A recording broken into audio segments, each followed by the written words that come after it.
Okay, so you're joining us for a deep dive, and we're headed straight into the heart of New Orleans for a story that I think still has a lot of people looking over their shoulders on Royal Street. Yeah, we're talking about Marie Delphine Macarty, but you probably know her as Madame LaLaurie. Right, the name that sends shivers down your spine.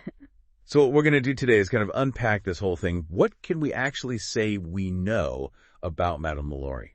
It is really fascinating because she's become almost this, mythical figure, Right. a monstrous torturer, but then we also have the historical figure, the actual Exactly, the woman who lived and breathed in New Orleans. To help us sort through all of this, we've got a couple of great sources. First, we'll be digging into the Wikipedia entry on Delphine LaLaurie, which lays out a pretty comprehensive picture of her life and the evolution of her story. And we're also going to be taking a look at an article from a ghost tour company website, which brings a really interesting perspective because they really focus on that hazy line, between historical fact and the just incredibly disturbing legends that have sprung up around her. Yeah, I mean, it's New Orleans. You kind of expect a few ghosts in the mix. Right, exactly. But it's how the legend and the facts get all tangled up that makes it so intriguing. Absolutely. So if you're ready for a challenge, we're inviting you to come along with us on this deep dive into this really complex history. We're going to try to figure out what we can say with some certainty about the real Delphine LaLaurie. We'll delve into her origins, her family, her marriages, and of course the truly horrific discoveries that were made at her Royal Street mansion. And then we're going to trace how her reputation has transformed into this, chilling and kind of enduring legacy.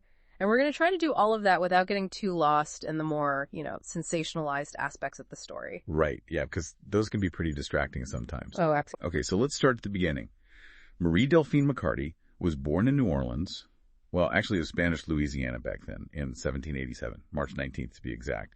And she wasn't just, any baby born in New Orleans. She was born into a very prominent, but very well-off European Creole family. Oh, yeah. This is really key. Her father, Louis Barthélemy de Macarty, he even had the title Chevalier de Macarty. He was of Irish descent and had a background in the military. Wow. And her mother, Marie Jeanne Larobe, she also came from a very established family in the colony. So we're talking about a family that was very influential, very connected in New Orleans society. Absolutely. And just to really drive that point home, her uncle, by marriage, Esteban Rodriguez Miro, was the governor of Louisiana and Florida. And then later on, her cousin, Augustin de Macarty, he became the mayor of New Orleans. So we're talking about some seriously elite circles. Yeah, for sure. And, something that's really important for us to remember as we sort of go through her story is the broader historical context, Delphine's life unfolded against the backdrop of some really major events. I mean, think about it. She was born just a few years before the Haitian Revolution began in 1791, and that was a monumental event, a successful slave rebellion. It really sent shockwaves through the entire region, the southern United States, the Caribbean. Slave owners were terrified of something similar happening closer to home. It makes sense. I mean, a successful slave revolt like that would have been a huge threat to the entire social and economic order. Exactly, and it's not like it was just a distant fear, for her family either. Right. Her uncle was actually killed by his own slaves back in 1771. And then you have incidents like the Mina conspiracy and the Pointe-Coupé conspiracy right here in Louisiana. These were constant reminders for the white population that the possibility of an uprising was very real. That had to create a lot of tension, a lot of paranoia. Oh, absolutely. And you can imagine how that kind of atmosphere, that constant anxiety about insurrection, would have had a huge impact on the attitudes and behaviors of slave owners like the Macarty family. Yeah, it's hard to imagine that not having a profound effect on their worldview. Right.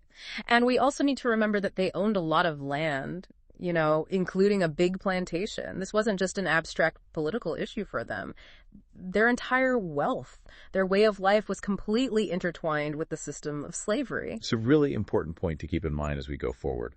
Now let's talk about Delphine's mother for a moment, right, because her story takes a really interesting turn after her death. Yeah. The sources tell us that Delphine's father had a long-term relationship with a free woman of color named Sophie Mazante, and they even had a daughter together, Delphine Embassy Macarty. And get this, Delphine was one of the godparents. Oh, I know, right? That's really fascinating, and, it kind of sheds light on this whole other layer of New Orleans society that was, often not talked about, but was really important. Wealthy Creole men having relationships with free women of color. It was actually pretty common back then. Sometimes these women were called ménagères or placées. And these relationships, while they were common, they existed in this kind of complex social space. It was this whole other dynamic within the city's fabric. It's a reminder that things were never quite as black and white as they might seem, you know. Exactly. The Ghost Tour article actually points out that a bunch of Delphine's male relatives also had long-term relationships with free women of color and had children with them too. Yeah. So it was clearly a pattern in her family. Right, and I think it speaks to a much more nuanced understanding of race relations in that era, at least on a personal level, you know. Yeah, it definitely challenges a lot of our assumptions. So here we have Delphine growing up in this privileged world, surrounded by wealth and power and these really complex social dynamics. It's a pretty unique backdrop for a life story, wouldn't you say? Oh, absolutely, and it's important to keep all of that in mind as we move forward. Now let's talk about her marriages, because she definitely had a few. A few's an understatement, right? Yeah, right? So her first marriage took place when she was just 13 years old in 1800. Her husband was Don Ramon de Lopez y Angulo, a high-ranking Spanish royal officer, and get this, a 35-year-old widower. So yeah, there was a significant age difference there. Wow, that's a big difference, especially for back then. You know, it really shows you the social norms of the time. Yeah, it's hard to wrap your head around that from a modern perspective. So he later became the Spanish consul to New Orleans, but unfortunately he died in Havana in 1805 while Delphine was pregnant. They had one daughter together, so at a really young age she was already a widow and a mother. Then in 1808, when she was about 21, she remarried to Jean Blanc, and he was a prominent figure in New Orleans. A banker, a merchant, a lawyer, and a legislator. He was also an older widower. Another one. Yeah, I know, right? Mm-hmm. So they had 4 children together, and it seems like they lived a pretty comfortable life, dividing their time between a townhome and a plantation. But tragedy struck again in 1816 when Blanc died. And this left Delphine a widow for the second time at just 28 years old. And not only that, but she was suddenly responsible for managing his estate, which, as it turned out, included quite a bit of debt. How much are we talking here? It was a lot. Over $160,000 at the time. That's a pretty hefty sum, especially back then. Oh, absolutely. It was huge. And, you know, to try to cover these debts, she had to auction off a lot of his property, including slaves. It's kind of interesting, though. She actually bought some of his property back at these auctions, and she held on to some of his slaves as well. Interesting. The Ghost Tour article mentions that records show 8 slaves she owned during this period died with unknown causes. It makes you wonder if maybe there were already signs of mistreatment, even if it wasn't fully out in the open yet. Yeah, that's a really unsettling detail, isn't it? Yeah. It definitely raises some red flags when you look back on it, knowing what we know now. It does. Okay, so she's dealing with all of this financial turmoil, and then in 1825 she gets married for the 3rd time to Dr. Leonard Nicholas LaLaurie. And he was actually quite a bit younger than her, about 15 years younger. Yeah, and their relationship was a little bit scandalous from the start. They actually had a son together before they got married, and the Ghost Tour article says that they even went back and changed the date on their marriage records, probably to try to avoid any, social disapproval. It definitely adds another layer to the story. So it sounds like this 3rd marriage wasn't exactly a fairy tale. The sources mention that there were accounts of fighting and separations. Delphine even filed for legal separation in 1832, claiming mistreatment and beatings. Wow. Yeah, and it's interesting, though, that they were still together on the day of that infamous fire in 1834. That is interesting. And speaking of the fire, another really crucial event happened in 1831. Delphine bought the property at 1140 Royal Street, and she had that mansion built, the one with the attached slave quarters. This is where the truly horrifying stuff that would solidify her terrible reputation would eventually come to light. Right, the LaLaurie mansion. So let's shift gears now and talk about the heart of the matter here, the allegations of mistreatment of the slaves and that fire in 1834. It seems like the accounts we have about what was happening in the years leading up to the fire are kind of all over the place. What do you make of that? It's true. It's definitely a mixed bag, which makes it hard to get a clear picture of what was really going on. For example, Harriet Martineau, who is a writer who visited New Orleans just a couple of years after the fire, she wrote about what she heard from people who lived there at the time. She noted that LaLaurie's slaves appeared singularly haggard and wretched compared to other slaves in the city. That's not a good look. Right, but at the same time, she was often seen being polite to black people, and she even made these public displays of being concerned about the well-being of her slaves. So it's this very contradictory image. It's almost like she was trying to maintain this facade of respectability while something much darker was happening behind closed doors. Yeah, exactly. And it gets even more complicated when you look at the records. The Wikipedia entry mentions funeral registers that document the deaths of 12 slaves at the Royal Street Mansion between 1830 and 1834. They don't list the causes of death, but that's a really high number. Yeah, 12 deaths in just 4 years. Great. And that includes a woman and her 4 children. And get this woman was described as a chronic runaway, and she had previously been enslaved by a refugee from Saint-Domingue.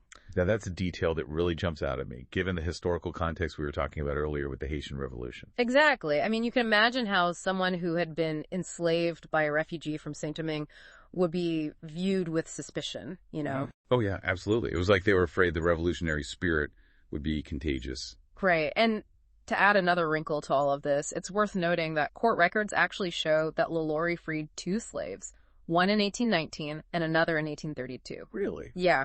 So again, it's not a completely clear-cut situation. It makes you wonder what her motivations were there. Was it genuine benevolence, or was it more about appearances, you know? It's hard to say for sure, but we do know that there were these public acts that could be interpreted as kind or generous, and then at the same time you have these really disturbing rumors and this really high number of deaths among her slaves. Martineau also writes about a local lawyer who went to the property because of all these rumors, but he didn't find any evidence of mistreatment right then and there. So maybe she was just really good at hiding it, you know, keeping up appearances. That's definitely a possibility. But then you have these other stories that are much more disturbing and much harder to ignore. Like that story about the young slave girl who fell to her death from the roof while she was trying to escape punishment. Oh gosh, that's right. Yeah, she had apparently hit a snag while she was brushing Delphine's hair and was terrified of being punished. The Wikipedia entry says that her name was later given as Leah, and she was buried on the property. It's just heartbreaking. It is. And this incident is important because it reportedly led to an investigation, and the LaLauries were actually found guilty of illegal cruelty, and they were forced to forfeit 9 slaves. They were found guilty, but they still managed to keep the slaves. Well, that's the really messed up part. Yeah. Those 9 slaves were bought back by a relative, and then they were returned to the mansion. It's just mind-blowing, you know? I mean, it shows you how deeply entrenched slavery was, and how easily these kinds of abuses could just continue, even when there was some attempted intervention. Exactly. And it makes you wonder about the power dynamics at play, you know? Even when slaves were technically freed, what kind of real choices did they have? Yeah, it's a sobering thought. And then there's stories about the cook being chained to the stove and starved, and how LaLaurie would beat her own daughters for trying to feed the slaves.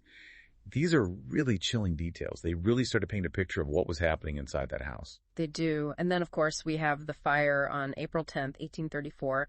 It started in the kitchen, and the 70-year-old cook, she confessed to setting it herself. Wow. Yeah. She said it was a suicide attempt because she was so terrified of being punished. She even said that slaves taken to the uppermost room never came back. That is a chilling statement. It really gives you a sense of the dread that must have permeated that house. Absolutely. And when the fire broke out, people tried to help, you know, they want to check on the slave quarters, but the LaLauries refused to give them the keys. What? Yeah, so the bystanders, they broke down the doors, and what they found in the attic was just horrific. It must have been a truly horrifying sight. Oh, it was. There were 7 slaves up there, and they were described as more or less horribly mutilated. Some of them were suspended by the neck. Their limbs were stretched and torn. They said they had been in prison there for months. Oh my gosh. There's a judge, Jean-Francois Canage. He was a neighbor, and he was one of the people who went into the house. He gave a deposition later and described finding a negress wearing an iron collar and an old Negro woman who had received a very deep wound on her head. She was too weak to even walk. It's awful, and he said that when they questioned Dr. LaLaurie about it, he was dismissive and insolent. Oh, wow. Yeah, the accounts that circulated after the fire, including Martineau's, they described the slaves as being emaciated. They had signs of whipping, and they were bound with ropes, and they had these spiked iron collars on them. It was just brutal. It's hard to imagine the level of cruelty that was inflicted on these people. It is. And, you know, the public outrage was immediate, and it was intense.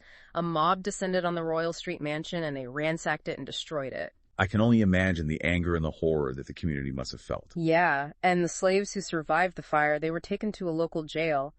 And the reports say that up to 4,000 people came to see them to witness their suffering. That's a staggering number.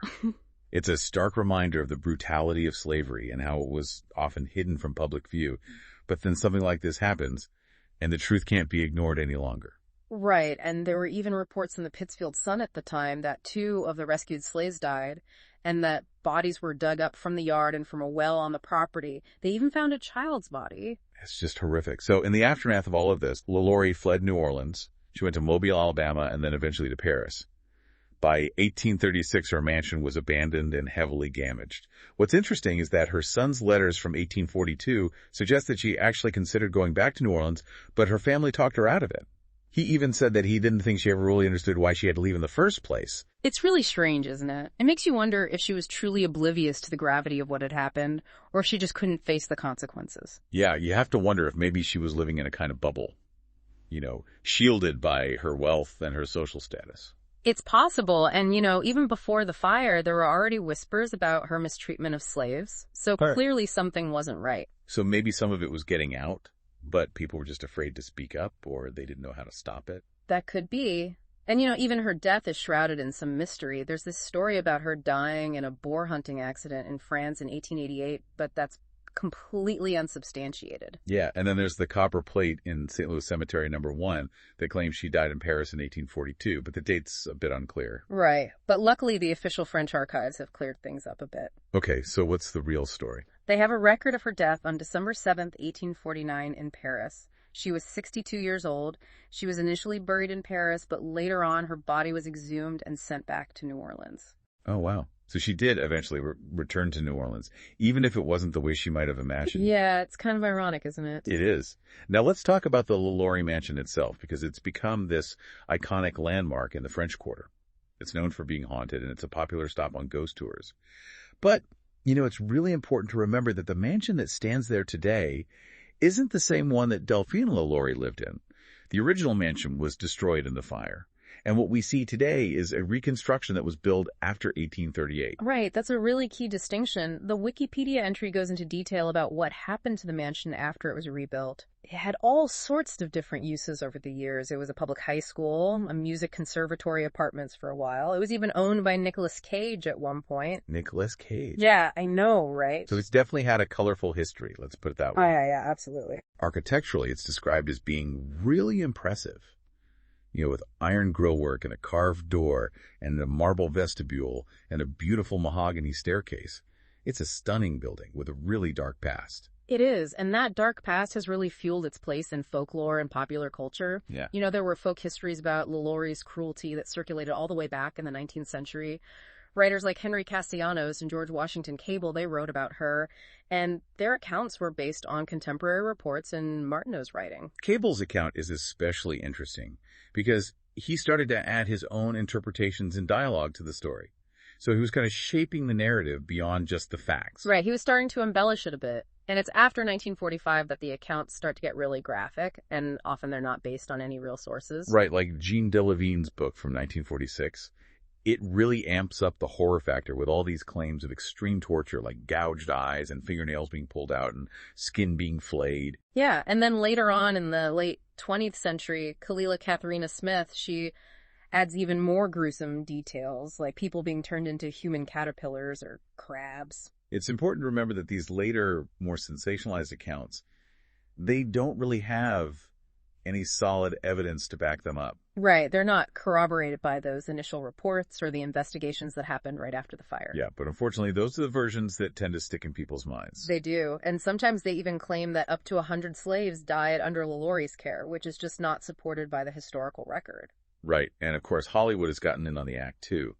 American Horror Story did a whole season that was loosely based on the LaLaurie story, but they took a lot of liberties with the facts. Oh, yeah, for sure. So you have this mix of fact and fiction and legend, and it's all become so intertwined that it's hard to separate them sometimes. It is. And the Ghost Tour article makes this really interesting comparison between LaLaurie and Elizabeth Bathory, who was a Hungarian countess from the 16th century. Oh, yeah, she's infamous too, right? Oh, yeah. She's known for supposedly committing all these acts of cruelty, and the article suggests that some of the more outlandish details about LaLaurie, They might actually have come from stories about Bathory, like the descriptions of torture chambers and specific types of mutilation. That's fascinating. It makes you realize how these kinds of stories can evolve over time and how details from different legends can get mixed together. Right. It really highlights the power of storytelling and how it can shape our understanding of history. It does. But even if we strip away all of the exaggerations and the embellishments, even if we just stick to the facts, we're still left with a truly horrifying picture of abuse and suffering. Exactly. The eyewitness accounts from the time of the fire, the reports from the officials who investigated the mansion, they all point to a clear pattern of cruelty and inhumane treatment. And the fact that these accusations of really severe mistreatment seem to escalate after her marriage to Dr. Louis LaLaurie, it makes you wonder if there's something to that, you know? It does, right? Was it the influence of an unhappy marriage? Was she just less concerned about keeping up appearances? Or was there something about him that contributed to this escalation of cruelty? Something to think about. It definitely is. So, to kind of sum things up for everyone listening, we've looked at Delphine LaLaurie, a woman born into this prominent European Creole family in New Orleans, and how she became infamous for what happened at her mansion in 1834. We've seen the contrast between those initial historical accounts and the more elaborate, often gruesome legends that have grown around her over time. Right. Those legends have been shaped by folklore and maybe even by stories about other figures known for cruelty, like Elizabeth Bathory. It's all created this very powerful and disturbing image of Madame LaLaurie that continues to fascinate and horrify people to this day. Absolutely. And you know what I think what's really interesting here is that it all makes you think about how we construct historical narratives and how folklore can have such a huge impact on our understanding of the past, especially when it comes to really sensitive and painful topics like slavery and cruelty. Yeah, for sure. And I think you hit the nail on the head there. It really makes you question, how does the embellishment of stories like this, how does it serve our understanding of history? Or does it actually distort it? Does it help us to connect with the real suffering of the victims? Or does it sensationalize it in a way that ultimately diminishes their experiences? Exactly. And I think that's the question we want to leave you with today. How do you think these stories function? What purpose do they serve? And how can we engage with them in a way that is both meaningful and responsible? We encourage you to keep digging into those primary sources and to really think critically about the different layers of this story. Thanks for joining us for this deep dive. It's been a fascinating one. It really has. Thanks for having me. Thanks for being here.